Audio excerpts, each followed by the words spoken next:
Soy el docente Julián Paredes y les doy la bienvenida a este sitio conocido como Ciencia Activa. Hoy vamos a ver una clase de química en la temática de Historia de la Química Orgánica. Entonces, bueno, iniciamos. Ok, desde tiempos remotos, es decir, desde la antigüedad, el hombre siempre ha utilizado la naturaleza como medio para la fabricación o para la síntesis de ciertos alimentos que le han servido como sustento. Aquí tenemos un ejemplo, el azúcar, que pues es sintetizado o pues producido a partir de la caña de azúcar. Y pues aquí en Colombia la cultivan demasiado. Tenemos los vinagres, que resultan de la fermentación de ciertas frutas como tal, igualmente que el vino, ¿cierto? Tenemos la fabricación de ceras, pues que son, digamos, producidas a partir de material vegetal y animal. Esta que tenemos aquí es la que se utiliza para depilar ciertas zonas del cuerpo. Y también pues la síntesis o la producción de ciertos aceites vegetales y animales como con los que tenemos aquí en la imagen, también pues mantequillas y otros materiales, otros digamos productos a base de grasas, ¿cierto? Que pues se extraen propiamente pues del material vegetal y animal. Vale, entonces todo esto nos lleva a definir de alguna forma la importancia de la química orgánica, pues en este caso en la vida del hombre.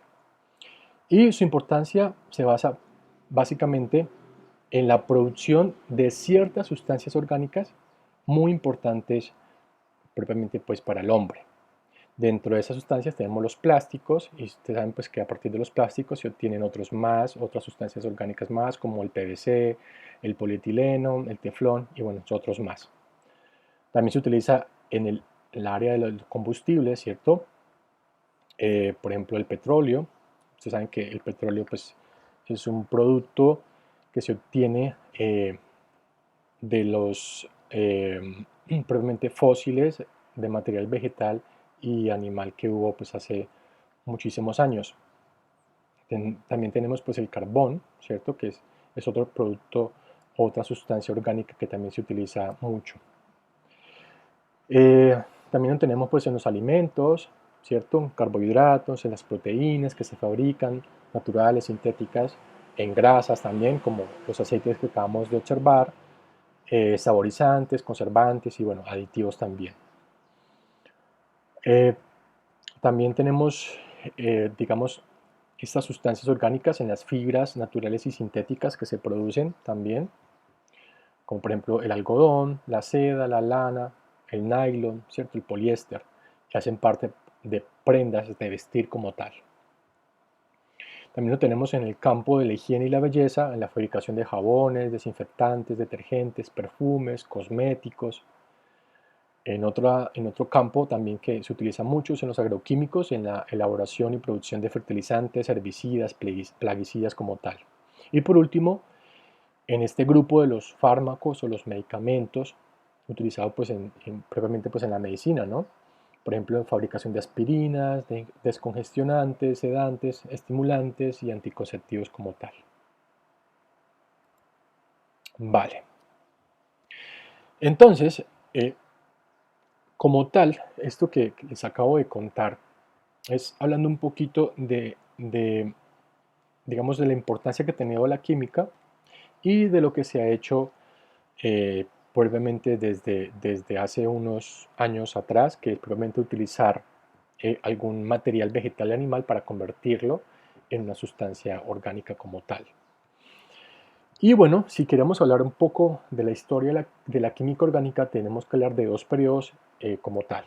Uno que es el periodo analítico o antiguo, que comienza a partir de la clasificación que hizo Nicolas Lemery en 1675, en donde clasificó por primera vez las sustancias que se conocían en ese entonces. Y esa clasificación se basó, en ese caso, de donde provenían esas sustancias. Me explico. Por ejemplo, todas las sustancias que eran extraídas de las plantas se clasificaban dentro de las sustancias vegetales. Todas las sustancias que eran extraídas de los animales se clasificaban en las sustancias animales y todos los compuestos que propiamente se extraían o se sintetizaban de las rocas y de los minerales, pues se incluían en el grupo de las sustancias minerales como tal. Ya en 1774, Antonio Lavoisier, digamos que ya hizo un análisis mucho más minucioso de las sustancias vegetales y animales y encontró que había una similitud en cuanto a su composición. Entonces encontró que, por ejemplo, estas dos sustancias, las sustancias animales y vegetales, tenían en común ciertos elementos químicos o ciertos átomos químicos. Dentro de esos, el carbono, el hidrógeno y el oxígeno. Y entonces esta similitud hizo que estas dos sustancias se clasificaran solamente en una, ¿sí? En un solo grupo, que fueron las sustancias orgánicas como tal. Entonces ahí estaban incluidos las sustancias vegetales y animales. Y otro grande grupo fue las sustancias minerales, que eran las que se obtenían a partir de las rocas y de los minerales como tal. Vale. Ya fue a finales del siglo XVIII y a principios del siglo XIX, en donde otro químico llamado Juan Berzelius ya hizo una clasificación mucho más cercana a la que conocemos hoy en día. Bueno, la que se sigue hoy en día como tal, que fue clasificar ya esas sustancias extraídas de los seres vivos, ¿sí? Y aquí hay que hacer una aclaración, y es que en este caso no solamente cuando hablo de seres vivos incluyo animales y plantas, también incluyo otros, digamos, organismos, como por ejemplo el reino Monera, las bacterias y los protistos y propiamente pues los hongos, ¿no? Unicelulares y pluricelulares como tal. Entonces aquí se incluyen todas esas sustancias que son extraídas de los seres vivos, ¿listo? De los grandes 5 reinos que existen en la naturaleza. Y ya el otro grupo pues serían las sustancias inorgánicas, en donde se incluyeron aquellas que eran extraídas de las rocas y de los minerales como tal. Listo. Y bueno, todo este periodo antiguo se le conoció como periodo vitalista, en donde imperió una teoría también llamada vitalista. Y entonces en este periodo se suponía que había un agente desconocido llamado principio vital y que a partir de ese principio vital era donde se formaban todas las sustancias que eran conocidas o que eran determinadas como sustancias o compuestos orgánicos. ¿Listo? Las sustancias orgánicas como tal no se podían obtener en un laboratorio, era lo que se afirmaba en este periodo o en este principio, en esta teoría. ¿Listo? Solamente era extraído de los seres vivos y en este caso de ese principio vital que solamente tenían los seres vivos dentro de su interior. ¿Listo? ¿Vale? Entonces, por eso era que no se podían obtener en ningún otro sitio, en ningún otro laboratorio, ¿sí? Bueno, en ningún laboratorio como tal de química. Solamente era extraído del interior de los seres vivos. Vale. Y ya el otro gran periodo, que se conoció como periodo sintético, va en contra de lo que decía la teoría vitalista. Es decir, derrumbó todo eso que se conocía antes. Y el que, digamos, pudo refutar todo eso fue el señor Friedrich Wöhler en 1828. Y digamos, lo refutó a través de un experimento. Resulta que ese señor sí pudo tener una sustancia orgánica en el laboratorio. Algo que en este caso se decía que no se podía hacer, no se podía pues, dar como tal, según las teorías del principio vitalista o el periodo vitalista. ¿Listo? Y bueno, este señor sí lo pudo hacer. Entonces por eso se dice que se derrumbó todo lo que se había dicho antes. Y resulta que este señor quería obtener una sustancia, pero en su experimento resulta que no tuvo esa sustancia, sino que tuvo otra. ¿Listo?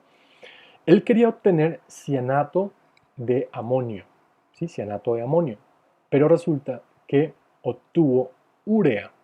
Y aquí, bueno, vamos a explicarlo a través de esta reacción química.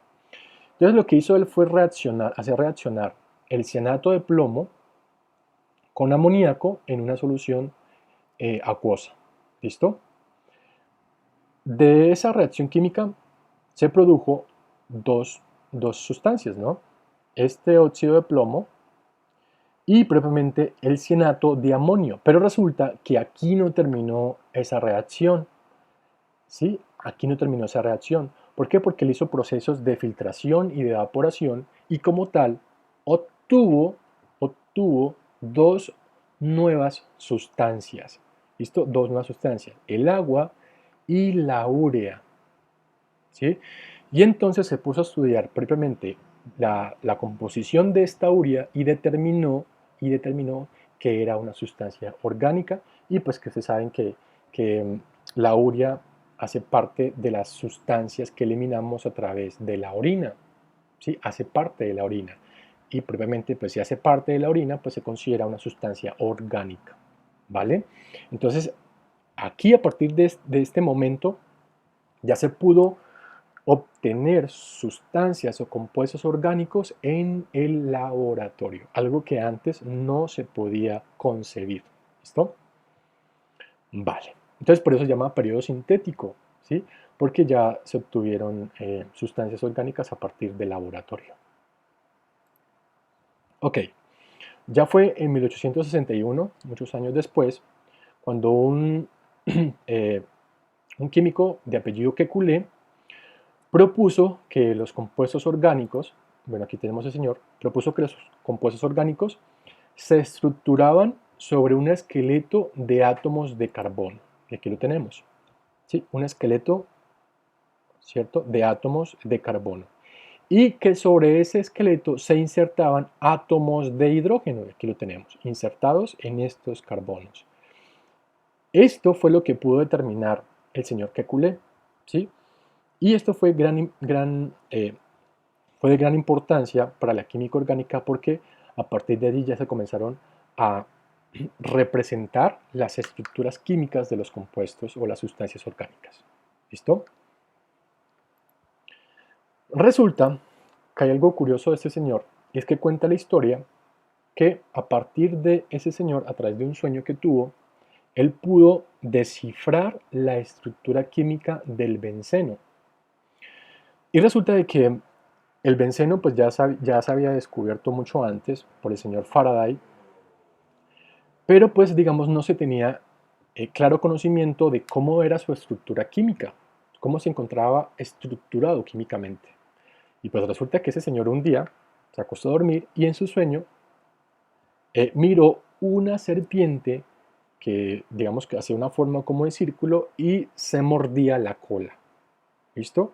Y entonces al ver ese círculo, ¿sí? Cuando se despertó, de una vez se le alumbró el foco y dijo que la estructura propiamente del benceno era en forma de anillo. Y esta forma de anillo le permitía que ese compuesto orgánico tuviera una estabilidad química propia, ¿sí? Que digamos era muy creíble. Y pues a partir de él fue que ya se comenzó a definir una estructura química eh, estructural, ¿sí? Valga la redundancia, para el benceno. Entonces aquí lo tenemos, ¿cierto? Y fue a partir de la visión o del sueño que él observó de la serpiente pues agarrándose la cola. Y bueno, pues ya hoy en día se conocen estas nuevas representaciones que hacen parte del mismo compuesto, todo eso es benceno, sino que aquí pues es en forma mucho más condensada, formado por 6 carbonos, ¿cierto? Y 3 dobles enlaces. Aquí tenemos uno, aquí tenemos otro, aquí otro. Aquí tenemos una, digamos, una representación mucho más simplificada, igual que estas dos. Este circulito me indica estos dobles enlaces. Y aquí, bueno, pues en forma de molécula. Bueno. Y bueno, ya a partir de ahí ya aparecieron nuevos químicos que pues pudieron, digamos que obtener otros compuestos orgánicos que hoy en día son muy importantes para la industria y bueno, para el hombre como tal. Y bueno, ya a partir de eso ya podemos definir el concepto de química orgánica. Y entonces, pues, es la rama de la química que estudia las sustancias orgánicas, además de los compuestos de carbono obtenidos por síntesis. Es decir, en este caso, estudia todas las sustancias orgánicas que se obtienen a partir de los seres vivos, ¿sí? Y también de aquellas que son obtenidas o sintetizadas a partir de, bueno, de un experimento que se haga en un laboratorio, de una práctica experimental en un laboratorio. ¿Listo? Las sustancias orgánicas son las que se originan en un ser organizado, lo acabo de decir, vegetal o animal.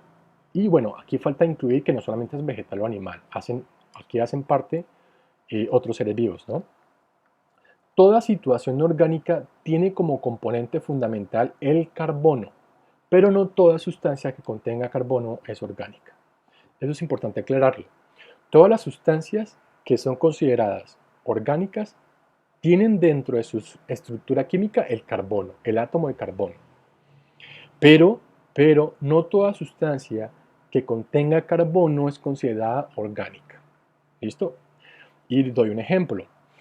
El monóxido de carbono. El monóxido de carbono se puede producir en la combustión del propano, que es el gas que se utiliza en las estufas. ¿Sí? Ahí se produce, ahí se puede producir. Entonces, como tal, sería una sustancia inorgánica. ¿Vale? Y el monóxido de carbono pues tiene dentro de su estructura química el carbono, ¿vale? Y pues que contenga carbono no quiere decir que propiamente sea orgánica. Eso es lo que nos aclaran acá. Ok, vale. Entonces, ya teniendo en cuenta esto, ya podemos definir las características que nos permiten diferenciar las sustancias orgánicas de las inorgánicas. ¿Listo? Y bueno, arrancamos con la primera. La primera es que la base de construcción es el átomo de carbono. Esto para las sustancias orgánicas. Para las inorgánicas, ¿sí? Participan la gran mayoría de los elementos que están en la tabla periódica. ¿Listo? Entonces, si ustedes miran aquí tenemos tres sustancias, ¿cierto? Tres sustancias que son orgánicas y todas tienen esta bolita rosadita. Y esta bolita rosadita me indica que es un átomo de carbono. ¿Listo? Entonces aquí tenemos carbono, carbono, carbono. ¿Vale? Todas las sustancias orgánicas tienen como eje principal el carbono. ¿Listo? En cambio, las sustancias inorgánicas no. ¿Sí? Las sustancias inorgánicas pueden estar conformadas por otros tipos de átomos químicos. ¿Vale? Ok. La otra característica, los compuestos orgánicos están formados por enlaces covalentes. ¿Listo? Es decir, este palillito que yo veo aquí, que une esta bolita rosadita con esta otra de acá, esto es un enlace o un enlace covalente. ¿Listo? Recordemos que el enlace covalente es aquel que se forma entre dos átomos cuando se comparten electrones. Es decir, este le comparte a este y este también le comparte a este. Entre los dos se comparte. Mientras que en las sustancias inorgánicas el enlace entre los átomos es iónico. El enlace iónico es aquel en la cual se transfieren electrones, es decir, uno recibe y el otro da. ¿Listo? Es decir, aquí no hay compartición, aquí uno recibe y el otro pierde. Así de sencillo. Ok, continuamos. En las sustancias orgánicas se suelen presentar isómeros y los isómeros son aquellos que tienen misma fórmula molecular pero diferente en la organización estructural. ¿Listo? Mientras que en las sustancias inorgánicas raramente se presentan isómeros, es decir, no es común observarlos. Vamos a definirlo o a explicar esto de los isómeros en un ejemplo. Si ustedes observan, aquí tenemos dos sustancias que son diferentes. ¿Por qué? Porque eso es un alcohol y esto es un éter. ¿Listo? Pero si nos ponemos a analizar, los dos tienen la misma cantidad de átomos. ¿Listo? Y vamos a explicar. Aquí tengo dos carbonos, dos átomos de carbono. ¿Cuántos tengo acá? También tengo dos átomos de carbono. ¿Cuántos átomos de carbono tengo en el alcohol? Tengo 1, 2, 3, 4, 5 y 6. En la sustancia éter también tendría 6. 1, 2, 3, 4, 5, 6 átomos de hidrógeno. Aquí tengo un átomo de oxígeno en el alcohol y aquí en el éter también tengo un átomo de oxígeno. Por lo tanto, podría decir que estos dos tienen la misma cantidad de átomos. En lo que se diferencian es en la estructura química. Y eso es lo que permite que sean dos sustancias con características físicas y químicas diferentes. ¿Vale? Ok. Continuamos. Las sustancias orgánicas están formadas por gran número de átomos organizados en cadenas, mientras que en las sustancias inorgánicas la formación de cadenas no es común. Y lo vamos a explicar. Aquí tengo una sustancia orgánica en la cual hay una cadena principal y esa cadena principal, si ustedes observan, se encuentra formada por 1, 2, 3, 4, 5, 6, 7, 8 y 9. 9 carbonos unidos formando una cadena. Y en este caso pues tenemos un compuesto largo, ¿visto? Estructuralmente, ¿no? Mientras que en las sustancias inorgánicas esas cadenas no son muy común verlas, casi no se ven. ¿Sí? Y ustedes lo pueden ver acá, en el ácido sulfúrico. Aquí no tenemos una cadena larga, tenemos una cadena sencilla. ¿Listo? Vale. Siguiente característica. Disculpa. Actúan como combustibles frente al calor.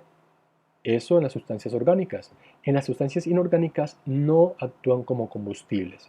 Aquí tenemos dentro de las sustancias orgánicas, por ejemplo, la gasolina. La gasolina es una mezcla de varias sustancias que hacen parte de los alcanos. ¿Ya? Y pues se sabe que usted le mete un fosforito a la gasolina y esa vaina de una vez se prende. Lo mismo pasa con los gases que se utilizan, por ejemplo, para cocinar en la estufa, ¿sí? El butano, el propano como tal. Y son pues, considerados sustancias combustibles, ¿no? Y pues bueno, en las sustancias inorgánicas pues no son consideradas como combustibles o no hay. ¿Listo? Puede que de pronto sí lo hayan, pero pues digamos no son consideradas como tal que tengan esa característica. Ok, puntos de fusión bajos para las sustancias orgánicas, mientras que para las sustancias inorgánicas los puntos de fusión son altos. ¿Listo? Ahora, recordemos que un punto de fusión, el punto de fusión es la temperatura que se necesita para que haya un cambio de estado, en este caso, de estado sólido a líquido. ¿Listo? Entonces, eso quiere decir que para las sustancias orgánicas necesito de muy poca temperatura para que se me dé ese cambio de estado. Es decir, que para que esa sustancia probablemente pase de estado sólido a líquido. Mientras que en las sustancias inorgánicas yo necesito someterlo a mucha temperatura para que se me dé ese cambio de estado. ¿Listo? Vale. Igualmente, para las sustancias orgánicas hay puntos de ebullición bajos, es decir, necesito muy poca temperatura para que, en ese caso, la sustancia orgánica pase de estado líquido a gas. Y en las sustancias inorgánicas las temperaturas tienen que ser muy altas para que se dé ese cambio. ¿Listo? Vale. Para las sustancias orgánicas o los compuestos orgánicos, los elementos básicos pues, son el carbono y el hidrógeno. Y los elementos ocasionales, es decir, que no son muy comunes, estarían pues el oxígeno, el nitrógeno, el azufre y los halógenos. Flúor, cloro, bromo, yodo, flúor, cloro, bromo, yodo y astato. Y bueno, en las sustancias inorgánicas, los elementos químicos pues son todos los demás, ¿sí? Que son conocidos y que se encuentran pues en la tabla periódica. Vale. Ok, entonces como estamos hablando de las sustancias orgánicas, pues es importante hablar del carbono, que es el pilar fundamental de los compuestos orgánicos. Entonces, primero, el carbono se encuentra en el periodo 2, quiere decir que tiene dos niveles de energía, y aquí lo podemos ver en el átomo, en el modelo atómico de Bohr, ¿no? En este caso para el carbono. ¿Listo? Dos niveles de energía. El carbono se encuentra en el grupo 4A, ¿sí? Este 4 me indica que tiene 4 electrones en su último nivel de energía, o también conocido como electrones de valencia. ¿Listo? Ok, recuerden que esos electrones en el último nivel de energía son los que nos permiten formar enlaces, ¿cierto?, con otros electrones de otro átomo, eh, pues, de otro elemento químico, ¿no? Vale. El átomo de carbono tiene como número atómico 6, eso indica que tiene 6 electrones, y aquí los podemos contar, 1, 2, 3, 4, 5 y 6. Tiene 6 protones, y bueno, si hacemos el cálculo, pues nos daría también 6 neutrones. ¿Listo? Ok, número másico o masa atómica del carbono es 12, ¿listo? Y la electronegatividad es 2.5. La electronegatividad es la tendencia que tienen ciertos elementos o ciertos átomos en atraer electrones necesarios para formar enlaces químicos. ¿Listo? Esa es la electronegatividad. Vale, entonces, teniendo en cuenta estas características, es lo que le permite al átomo que sea, o bueno, que esté dispuesto a formar enlaces, ¿cierto?, con otros átomos de carbono, o bueno, o con otros elementos químicos como tal. Y de alguna forma eso me indica de que hayan tantas sustancias orgánicas en el mundo. ¿Listo? Pues hasta hoy descubiertas. ¿Sí? Es gracias a esas características. Ok. Resulta que el carbono tiene un estado, digamos, natural o estado fundamental o basal. ¿Listo? Y lo vamos a tratar de explicar. Tengo aquí el carbono con número atómico 6. Esa sería la configuración electrónica para el carbono. Iniciamos en 1s2, luego 2s2 y 2p2. ¿Por qué no escribo más números aquí? Porque pues ya aquí tendría los 6 electrones totales que tiene el carbono. ¿Listo? Entonces sería como la representación en configuración electrónica más simple para el carbono. Si yo quiero representarlo en forma de orbitales, ya tendría que hacer esta parte. ¿Listo? Entonces, vamos a recordar. Este 1s2, bueno, viene siendo este mismo. Y recuerden que para el subnivel S solamente es permitido un solo orbital, que es este que yo tengo acá abajito. ¿Listo? Tengo un solo orbital con dos electrones, estos dos que yo miro acá arribita. ¿Listo? Con sus espines contrarios. ¿Listo? Recuerden que esta flechita hacia arriba me indica que el electrón gira a favor de las manecillas de reloj.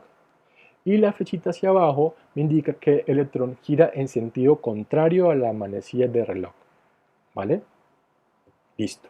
Pasamos al siguiente subnivel, que en este caso sería este de aquí. Entonces, para el 2s2, ¿cierto? Tendremos lo mismo, como es un subnivel S, entonces un solo orbital con sus dos electrones con los espines contrarios. ¿Listo? Y ahora para el 2p2 tendríamos estos orbitales. ¿Listo? Tendríamos orbital px, el py y el pz. ¿Listo? Ahora, tenemos dos electrones dentro del p y esos dos electrones tengo que acomodarlos en los orbitales. Entonces, pondría un electrón en el px. ¿Listo? En el px. Aquí está el electrón. Y pondría el otro electrón que falta, pues en el otro orbital, que sería el py. ¿Listo? Aquí coloco el otro electrón. ¿Listo? Que es este de aquí. Por lo tanto, me diría, o esto me indicaría que el pz estaría solito, estaría vacío. ¿Listo? Solito no, vacío. ¿Vale? Ok. Listo. Si yo quiero representar esta configuración electrónica en sus orbitales moleculares, tendría que hacer lo siguiente. Entonces, vamos a recordar. Los subniveles S, o bueno, los orbitales, más bien los orbitales que hacen parte del subnivel S, tienen forma de esfera, que es esta que yo tengo aquí, ¿cierto? Forma de esfera. Bueno, esto no es tan redondo como podrían verlo, pero pues es como para tratar de asemejar una esfera. ¿Listo? Y entonces aquí tendríamos, para el átomo de carbono tendríamos 1s2. ¿Listo? Aquí tendríamos 1s2. ¿Listo? Una bolita. Y digamos que hay otra bolita que recubre esa, ¿cierto? Recubre esa, que sería el 2s2. Entonces, el 1s2 estaría dentro de esta bolita, ¿sí? Dentro de esta bolita. Y el 2s2 pues sería esta grandota. Bueno, yo creo que ahí me entiende. ¿Listo? Vale. Ya vamos en 2s2. Ahora, si yo quiero representar los orbitales para el 2p2, pues en este caso tendría que representarlos en los tres ejes, ¿sí? Que es lo que observamos acá en la imagen. Px, Py y Pz. Ahora, si yo quiero ubicar el Px, pues el Px estaría en este eje, ¿cierto? Ahora, los orbitales para los niveles P tienen forma, mire, tienen forma de pétalos, y aquí lo podemos observar en la imagen. ¿Listo? Pétalos. Para el S son bolitas, que es la que tengo aquí, y para el P son forma de pétalos. Vamos a suponer que esto sería el pétalo, o en este caso la representación para el PX, que se ubica en el eje de las X. Y entonces, por lo tanto, si yo quiero representarlo como está ahí en la imagen, pues sería algo así. ¿Listo? Quedaría algo así. Lo metemos más. Ahí. Este sería el orbital PX. ¿Listo? El PX. ¿Vale? Ok, vamos a, en este caso, a introducir el orbital PY. Entonces, si es PY, pues estaría en el eje de la Y. ¿Listo? Y lo vamos a incluir aquí. Entonces me quedaría de esta forma.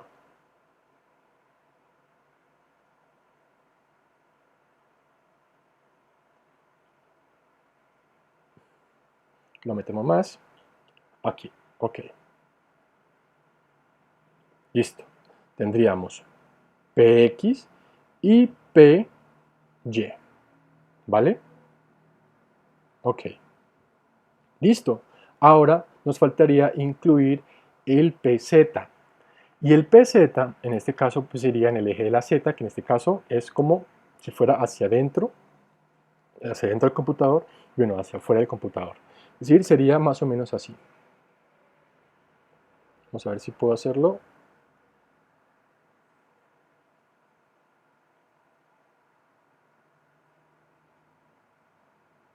Listo.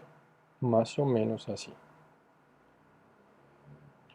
Listo. Entonces tendríamos PX, PY y el PZ, que viene siendo este de aquí.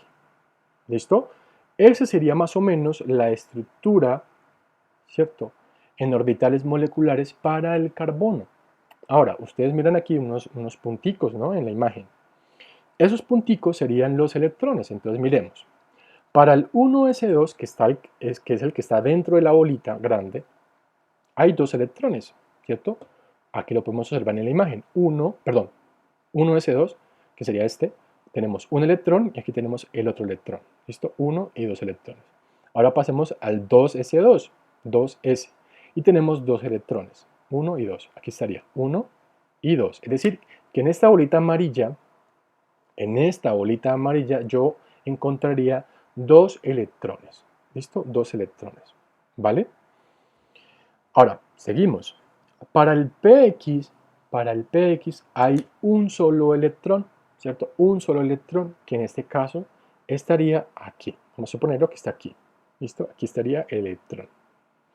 Para el PY también hay un solo electrón, entonces vamos a suponer que está acá, ¿sí? En el PY. Y en el PZ, pues está vacío.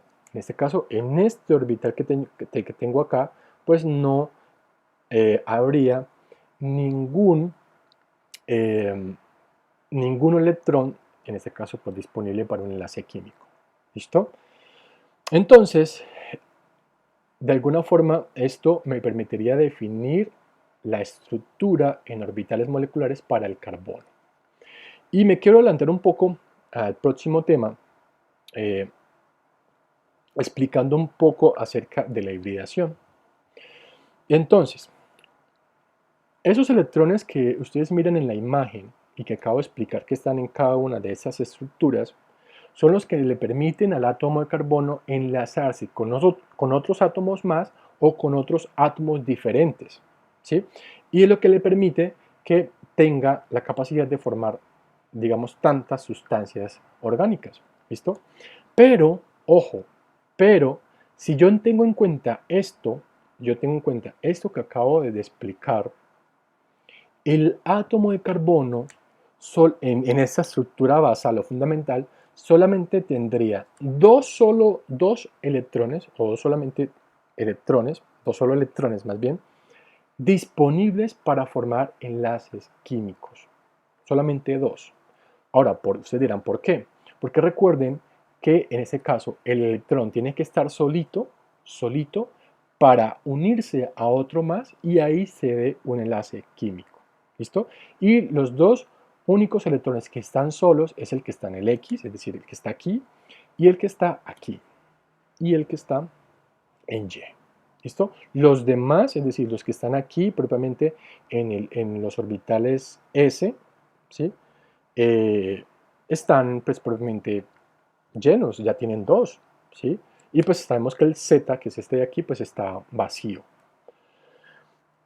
Pero resulta que en la naturaleza el carbono no tiene dos, sino cuatro, ¿sí? Tiene 4 electrones disponibles para enlace. Y entonces tiene que suceder algo que se llama hibridación. Y la hibridación me indica que los orbitales tienen que unirse, tienen que mezclarse, para que en este caso pueda haber esa disponibilidad de 4 enlaces para formar otras sustancias químicas. ¿Listo? Entonces, como acabo de decir,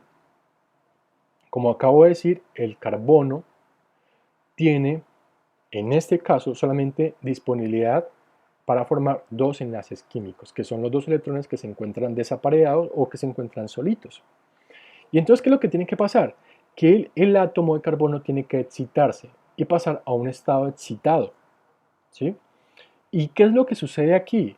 Que en este caso el electrón, mire, el electrón que estaba aquí en el 2s1, voy a devolverme para que ustedes lo miren, el que estaba aquí en el 2s, mire aquí 2s2, mire, en el 2s2 hay dos electrones. Este que tengo aquí va a pasar, ojo, va a brincar al pz, va a brincar aquí, ¿sí? Se va a ubicar aquí para que en este caso haya un electrón solito disponible para enlace. Y entonces si este electrón salta a este espacio, pues lógicamente también va a quedar aquí un electrón solito para formar enlaces químicos. Entonces, por lo tanto, aquí ya tendríamos 4 orbitales con 4 electrones solitos disponibles para formar 4 enlaces químicos y así pues digamos se puedan unir otros átomos de carbono o otros átomos diferentes al carbono, ¿no? Y la única forma para que se pueda dar ese salto de ese electrón es que el átomo se encuentre excitado. ¿Listo? Se encuentre excitado. Es decir, que tenemos que propiamente aplicarle energía a ese átomo. ¿Vale? Y bueno, ya teniendo eso, pues ya tendríamos, ojo, 4 enlaces, mire, 4 enlaces disponibles, perdón, 4 electrones, más bien 4 electrones disponibles para formar 4 enlaces químicos. ¿Listo? Y ahí sí pues explicar propiamente el por qué el carbono en su estado normal o natural no tiene 2 sino 4 electrones, que en este caso sería estos 4 que se encuentran en estos orbitales. ¿Listo? Y aquí lo podemos observar en la imagen, ¿vale? Tendríamos 1, 2, mira aquí este ya quedó solito, 2, 3 y 4. Es decir, habría uno aquí en la bolita, un electrón disponible para enlace, habría otro en el X, otro en el Y y otro en el Z. ¿Listo? Y bueno, entonces ya vamos a dejar por aquí. Ya el siguiente tema sería hibridación propiamente. Entonces, bueno, espero que hayan aprendido mucho. Si tienen alguna duda, si tienen alguna inquietud, pues bueno, voy a estar presto a solucionarlo. Les agradezco su atención y bueno, hasta una próxima.